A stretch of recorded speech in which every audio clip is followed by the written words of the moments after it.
ಐತಿಹಾಸಿಕ ಹೊಳೆಬಸವೇಶ್ವರ ದೇವಸ್ಥಾನ ಜಲಾವೃತವಾಗಿದೆ. ಶ್ರಾವಣ ಮಾಸದಲ್ಲಿ ಭಕ್ತರ ಪೂಜೆಗೂ ಕೂಡ ಸಂಕಷ್ಟ ಎದುರಾಗಿದೆ. ನದಿ ದಡದಿಂದಲೇ ಉತ್ಸವ ಮೂರ್ತಿಗೆ ಪೂಜೆ ಸಲ್ಲಿಸ್ತಾ ಇದ್ದಾರೆ. ಹೊಳೆಬಸವೇಶ್ವರ ದೇವಸ್ಥಾನಕ್ಕೆ ಜಲ ದಿಗ್ಬಂಧನ ಆಗಿದೆ. ಹೊಳೆಬಸವೇಶ್ವರ ಪೂಜೆಗೆ ಅಂತ ಬಂದಂತ ಭಕ್ತರು ಪರದಾಡ್ತಾ ಇದ್ದಾರೆ. ದೃಶ್ಯದಲ್ಲಿ ನೋಡ್ತಾ ಇದ್ರಿ, ದೇವಸ್ಥಾನದ ಸುತ್ತ ನೀರು ತುಂಬಿಕೊಂಡಿದೆ. ಹಾಗಾಗಿ ನದಿಯ ದಡದಲ್ಲೇ ನಿಂತು ಉತ್ಸವ ಮೂರ್ತಿಗೆ ಪೂಜೆಯನ್ನ ಸಲ್ಲಿಸ್ತಾ ಇದ್ದಾರೆ ಭಕ್ತರು. ಮಹಾರಾಷ್ಟ್ರ ಸೇರಿದಂತೆ ಬೆಳಗಾವಿ ಪ್ರದೇಶಗಳಲ್ಲಿ ಯಥೇಚ್ಛವಾಗಿ ಮಳೆಯಾಗುತ್ತಿರುವ ಹಿನ್ನೆಲೆಯಲ್ಲಿ ಇವತ್ತಿನ ದಿವಸ ಬಾಗಲಕೋಟೆ ಜಿಲ್ಲೆಯ ಘಟಪ್ರಭಾ ನದಿಗೆ ಅಪಾರ ಪ್ರಮಾಣದ ನೀರು ಹರಿದು ಬಂದಿರುವಂಥದ್ದು. ಹೀಗಾಗಿ ಬಹುತೇಕ ಏನಂತಂದರೆ ಎಫೆಕ್ಟ್ ಕೂಡ ಆಗಿರುವಂಥದ್ದು. ನಾವೀಗ ಬಾಗಲಕೋಟೆ ಜಿಲ್ಲೆಯ ಮಾಚಕನೂರು ಬಳಿ ಇದ್ವಿ. ಇಲ್ಲಿರ್ತಕ್ಕಂಥ ಚಿತ್ರಣ ಯಾವ ರೀತಿ ಇದೆ ಅನ್ನೋಂಥದ್ದನ್ನು ನಾವೀಗ ನೋಡ್ಬೋದು. ನಾವೇನೋ ದೃಶ್ಯದಲ್ಲಿ ತೋರಿಸಿದ್ವಿ. ಇದು ಘಟಪ್ರಭಾ ನದಿಗೆ ಹೊಂದಿಕೊಂಡಂತೆ ಇರತಕ್ಕಂಥ ಒಂದು ಉತ್ತರ ಕರ್ನಾಟಕದ ಆರಾಧ್ಯ ದೈವವಾಗಿರ್ತಕ್ಕಂಥ ಮಾಚಕನೂರಿನ ಹೊಳೆಬಸವೇಶ್ವರ ದೇವಸ್ಥಾನ ಅಂತ ನಾವು ಹೇಳಬೇಕಾಗುತ್ತೆ.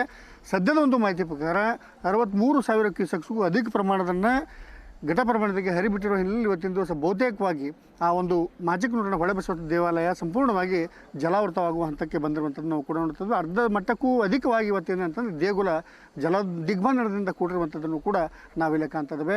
ಸಂಪೂರ್ಣವಾಗಿ ಜಲಾವೃತ ಆಗುವಂಥದ್ದು ಮತ್ತು ಅದರ ಜೊತೆಗೆ ಏನಂತ ಅದರ ಪಕ್ಕದಲ್ಲಿ ಏನಂತಂದರೆ ಇರತಕ್ಕಂಥ ಅಂಗಡಿ ಮುಗ್ಗಟ್ಟುಗಳು ಕೂಡ ಸಂಪೂರ್ಣವಾಗಿ ಜಲಾವೃತವಾಗಿರುವಂಥ ಒಂದು ದೃಶ್ಯವನ್ನು ಕೂಡ ನಾವಿಲ್ಲಿ ಕಾಣ್ತಿದ್ದೇವೆ. ಕ್ಷಣಕ್ಕೂ ಕೂಡ ಸದ್ಯಕ್ಕೂ ಏನಂತಂದರೆ ನೀರಿನ ಮಟ್ಟ ಏರ್ತಾನೆ ಇರುವಂಥದ್ದನ್ನು ಕೂಡ ನಾವಿಲ್ಲಿ ಕಾಣ್ತಿದ್ದೇವೆ. ಹೀಗಾಗಿ ಮತ್ತು ಇನ್ನೊಂದು ಏನಂತಂದರೆ ಈಗ ಶ್ರಾವಣ ಮಾಸವಾಗಿರುವ ಹಿನ್ನೆಲೆಯಲ್ಲಿ ಬಹುತೇಕವಾಗಿ ಭಕ್ತರು ಕೂಡ ಆ ದೇಗುಲಕ್ಕೆ ನಿತ್ಯವೂ ಕೂಡ ಅರ್ಚನೆ ಮಾಡಲಿಕ್ಕೆ ಹೋಗ್ತಾ ಇದ್ರು. ಆದರೆ ಇವತ್ತಿನ ದಿವಸ ಅಪಾರ ಪ್ರಮಾಣದ ನೀರು ಬಂದಿರೋ ಹಿನ್ನೆಲೆಯಲ್ಲಿ ಏನಂತಂದರೆ ಆ ದೇಗುಲಕ್ಕೆ ಹೋಗಿ ಅರ್ಚನೆ ಮಾಡಲಿಕ್ಕೂ ಕೂಡ ಅವಕಾಶ ಇಲ್ಲ. ಹೀಗಾಗಿ ಭಕ್ತರು ಏನಂತಂದರೆ ಇಲ್ಲಿಂದಲೇ ಏನಂತಂದರೆ ಪೂಜೆ ಪುನಸ್ಕಾರವನ್ನು ಮಾಡುವಂಥ ನಾವು ದೃಶ್ಯದಲ್ಲೂ ಕೂಡ ನೋಡ್ತೇವೆ.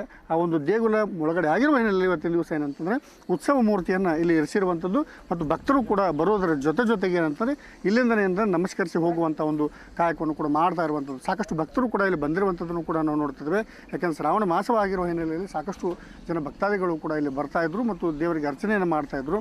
ಆದರೆ ಈಗ ಅದು ಅವಕಾಶವಿಲ್ಲ. ಹೀಗಾಗಿ ಏನಂತಂದರೆ ಇಲ್ಲಿ ಉತ್ಸವ ಮೂರ್ತಿಗೆ ಏನಂತಂದರೆ ಪೂಜೆ ಪುನಸ್ಕಾರಗಳನ್ನು ಮಾಡುವ